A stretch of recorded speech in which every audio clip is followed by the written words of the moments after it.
It's because soap, regular soap, fancy honeysuckle soap, artisan peppermint soap, just any soap, absolutely annihilates viruses like the coronavirus.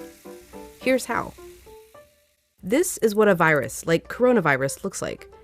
It's a bit of material surrounded by a coating of proteins and fat. Viruses easily stick to places like your hands, but when you rinse your hands with just water, it rushes right over the virus. That's because that layer of fat makes the virus behave kind of like a drop of oil. You can see it happening in this demonstration. Oils are just liquid fats. What happens when you pour oil into water? It floats. It doesn't mix. But add soap, and suddenly that fatty oil dissolves into the water. That's because inside, soap has two-sided molecules. One end of the molecule is attracted to water, the other end to fat. So when the soap molecules come in contact with water and fat, these dual attractions literally pull the fat apart, surrounding the oil particles and dispersing them through the water. Let's go back to our coronavirus molecule with that layer of fat holding everything together. When it interacts with soap, bam, that fat gets pulled out by the soap. Soap literally pulls apart and demolishes these viruses. And then the water rinses the harmless leftover shards of virus down the drain.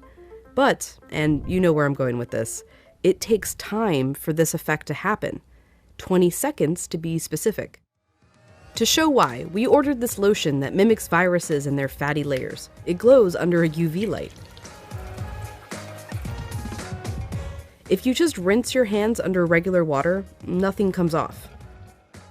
If you wash with soap for just 5 seconds or 10 seconds, your hands are still covered. The virus is still there, able to get you and others sick.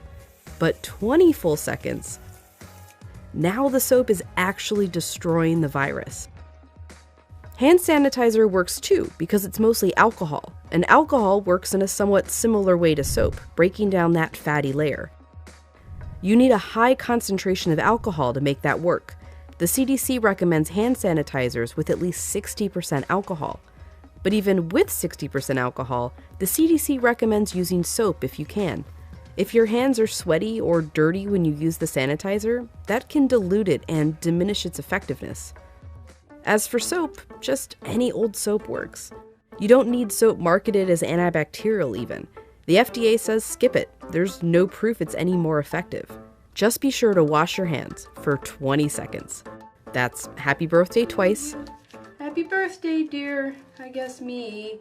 Or the chorus to Lizzo's Truth Hurts. Straight to my face. Or Prince. Raspberry beret. Or Eminem. Go, go, only go. Or even Dolly. Jolene, Jolene, Jolene. Just as long as it's 20 seconds. And you're using the ultimate virus annihilator, soap.